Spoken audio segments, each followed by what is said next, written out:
Hello and welcome everyone to the second game of two games in this little mini-series that I picked up off the North American BattleNet ladder. Spawning here in the top left position of Bel Shir Vestige as the red Protoss, we have Hwang Sin.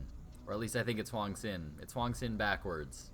Spawning in the bottom left position, or bottom right position rather, as the teal Protoss, we have IMSquirtle. Again, not sure if it's the real Squirtle, no promises, but I think it is, as both these players are playing very, very well, and they're both playing a very Korean, aggressive Blink Stalker style that we've seen so far, so I'm kind of thinking that these have got to be the real players. But we'll have to see how they're going to be choosing to play out this matchup. Now, in that previous game, we saw some nice moves by Hwang Sin. He was playing very, very nice, went very aggressive early on so that he could try to get some scouting information, was able to trade very efficiently early on, and then kind of pulled back, played defensive, played nice and safe, got up the robotics facility, and got out an observer so that he could kind of see the aggression coming from his opponent. And once he saw the Blink Stalker aggression coming from his opponent, just set up a nice little concave for his opponent so that when his opponent feels clever and starts to blink into his base, he says, "Ha! I've got you trapped," manages to polish off a whole lot of Squirtle's Stalkers, and it's able to push back with enough of a lead that he's able to take Squirtle down. Very nicely played game there by Hwang Sin. So here in the second game, so far we're seeing a very similar opening from both these players. In the previous game, both these players went for a one gate into double gas. This time it looks like, yeah, we're actually going to be seeing an identical build from both these players. So are they going to be opting for the same thing? Are they going to be opting for that same Blink Stalker play early on? We will have to see. And is this going to be a build that we're going to see a lot more in Heart of the Swarm? I'm actually not sure yet. I don't think Heart of the Swarm's been around long enough for me to be able to tell. I haven't actually seen enough PvP matches to be able to know. Honestly, ever since Heart of the Swarm came out, I've been playing a lot of StarCraft, whereas I used to watch a whole lot of StarCraft. These days, any of my time for StarCraft goes into actually playing the game because I've been trying to improve a lot as a StarCraft player. So I haven't actually been able to catch a whole lot of PvPs yet, so I actually don't know if this is going to be the style. That's part of the reason I wanted to cast some more PvP games on my channels. I wanted to see a little bit more of what the PvP metagame is at the present time. So both players are going to be staying on one base. This is one thing I know about PvP still, is that it's still based heavily on early one base play. Sticking on one base and being nice and either defensive on one base or very aggressive on one base. So we're gonna have to see both players now throwing down a second gateway. No, just one gateway going down. Hwang Sin actually going for a very, very similar opening to what he went for previously, and that's the one Zealot into one Stalker opening, where I think we're gonna see one more gateway coming down here very soon as he starts to move out with these two units and try to be aggressive with these two units, as well as the Mothership Core, which, yeah, you can see is already being rallied out. And I think we're gonna see that same aggressive move there from Hwang Sin. Whereas in the base of Squirtle, Squirtle has instead opted to skip the first Zealot and go into this first Stalker, and actually is going to be getting a second Stalker out right away. Second gateway coming out as well here for Squirtle. Now, I think he's actually going to be a little bit more defensive, at least for the early game, as we can see that no Mothership Core coming down yet for Squirtle. No Mothership Core on the way, just focusing entirely on getting out lots and lots of workers early on. But yeah, as you can see, Hwang Sin now starting to move out here with this Zealot and this Mothership Core. And there is a probe out right now, but it looks like it's going home. He's not actually planting any forward pylons down, so he's not going to be getting too aggressive here. But yeah, there's that second gateway now coming down here for Hwang Sin.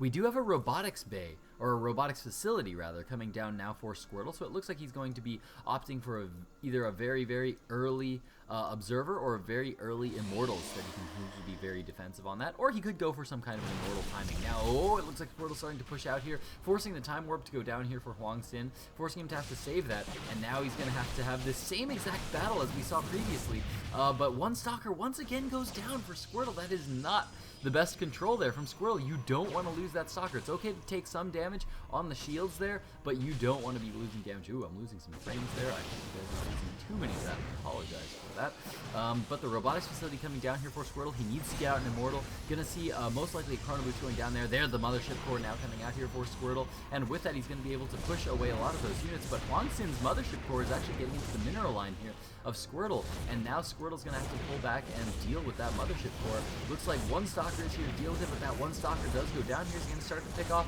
some workers there, or did... I don't know if he's actually going to be able to get out. Yeah, there he goes. Now he's going to get out. He wants to get out with that Mothership Core. He doesn't want to leave this Mothership Core in here too long. He doesn't have the energy for the mass recall out. So yeah, nice little pullback there from Huang Sin. So far, Huang Sin has been very, very cost effective, I think. If we check out the units lost tab, yeah, we can see that Huang Sin has lost about half the supply, or half the units. God, can you guys hear that airplane? I have a window open. I don't usually have this window open, but it was really, really hot in here today, so I left that window open. I don't know if you guys can hear that, but if you can, I apologize about that.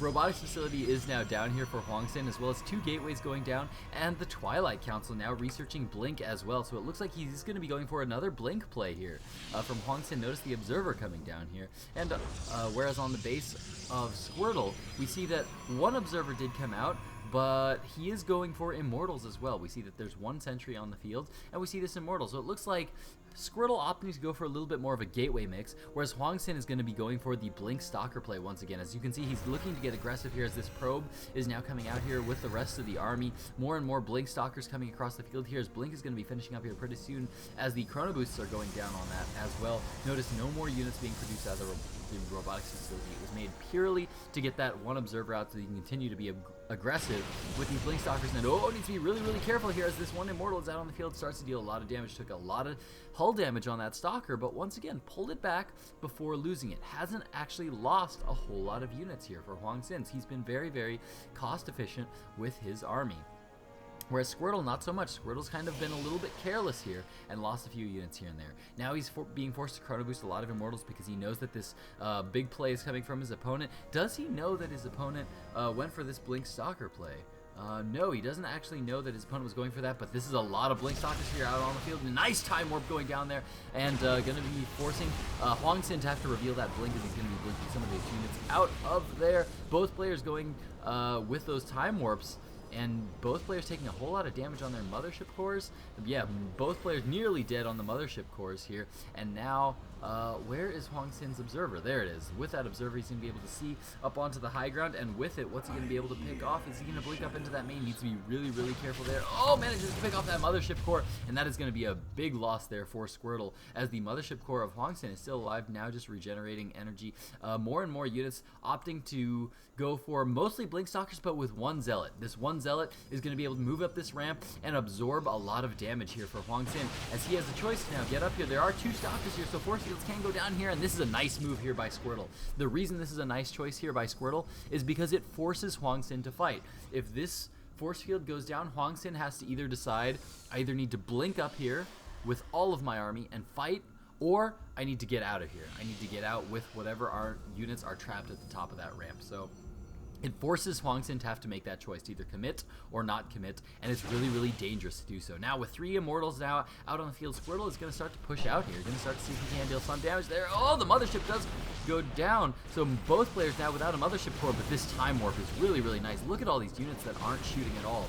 And yeah, that's going to allow him to pick off a Stalker. And now Huang Sin going to be very, very safe. I mean, throughout all of this, look at this. Huang Sin's still at about half the units lost of Squirtle. So he's in a fantastic position, still continuing to be very, very cost effective, but a Warp Prism is now out on the field here, now moving in. Both players starting to take a Nexus. Notice that Huang Sin is taking a Nexus behind this, as is Squirtle, as he's now feeling a little bit safer behind this, but oh, we now have a big Zealot Warp in going on here in the main, and this is a brilliant move here from Huang Sin. Why is this a brilliant move? Because there is not a whole lot of units out here. He needs to keep this army here to defend this Nexus from going down, but now look at this. He's now being forced to pull back to have to deal with this, and he's losing mining time. So much mining time going down right now here for Squirtle, so now he can't produce anymore. He can't actually warp in any more units to stop this push, and now with all these units coming in here, these Blink Stalkers are going to be moving into the front, forcing a cancel on that Nexus, and now a lot of workers going down here for Squirtle as well, and now Squirtle is in an absolutely horrendous position.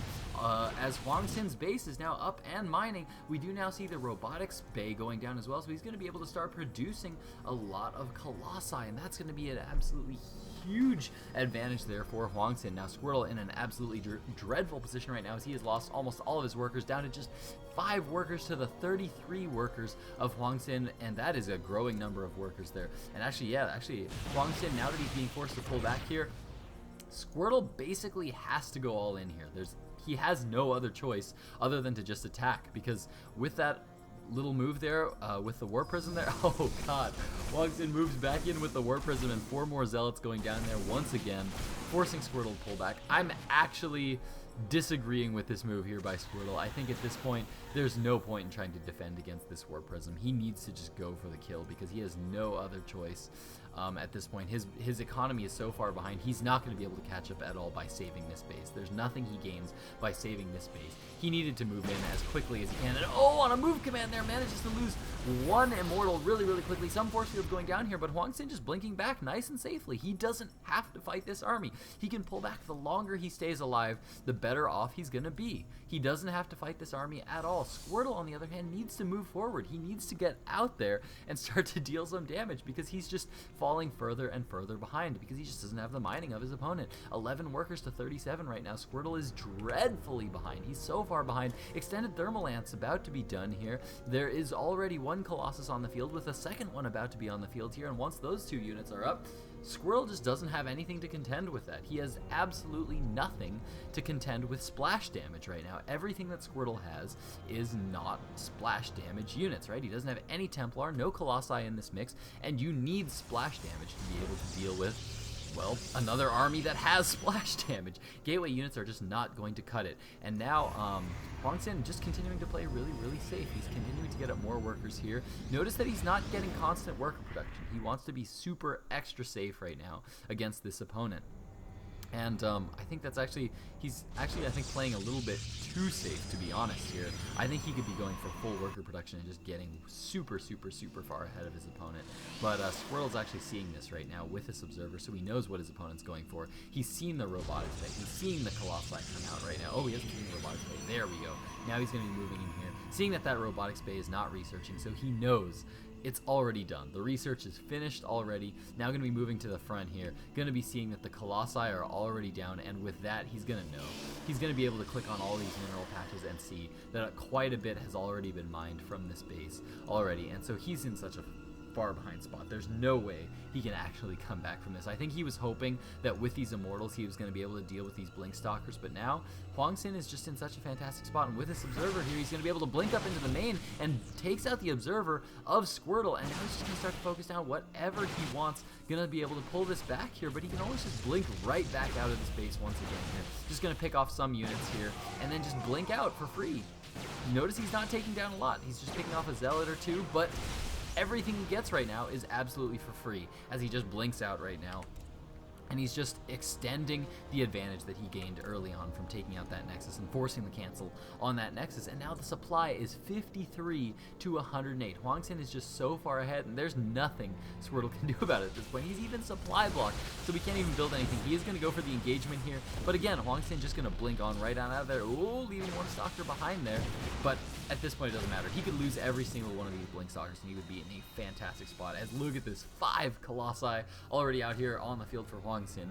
Huang Xin can move out, he can take a 3rd behind this, and he's in a fantastic spot. And there's nothing that Squirtle can do about it. Squirtle just doesn't have any tech behind this. He's been forced to sit here on Gateway and Robo tech units only, and look at this, he just doesn't have anything.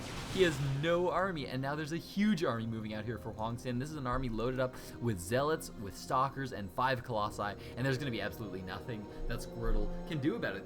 Huang Xin is absolutely just going to crush through this entire force. Here he comes now, moving in with all these units. Has that one pylon that is going to be placed forward. He's even being super safe about this. Huang Xin is actually being overly safe about this. This is so safe, because there's no way that Squirtle has any way that he can deal with this kind of fight. Look at the damage that these Colossi are doing. So much damage going down. With that AoE, these Colossus are able to deal so much damage to all these units, and Huang Xin can basically 1A into this base. I'm surprised that he's not taking a third base behind this. But on the other hand, he doesn't need to. He wins this game straight up. 124 supply to the 44 of Squirtle. A brilliantly played game here by Huang Xin. He's just going to blink up into the main. Doesn't even care how efficient he's going to be trading at this point, because he just wants to trade units like crazy. Beautifully played game there by Huang Xin. Absolutely brilliant opening with that Blink Stalker into the Colossi and Immortal and the Colossi tech rather into the expansion. God, I can not say that. I was doing so well up until that point. God, and then I fell apart completely. Anyway, thanks guys so much for watching. It has been a fun stream. I've been spending all day today working with video editing software and downloading all kinds of different video editing software and things, because I really want to get up some new things coming onto my YouTube channel, because I know that I've been promising the tutorial series, and I've been having so many technical difficulties with getting it up. I think I finally have found a solution to be able to get it up. So those should be up within the week. I'm sorry for the delay, but they should be out, so look out for that. Hit that subscribe button, hit that like button, and that's gonna do it for me, guys. Thanks for watching. Glitch out.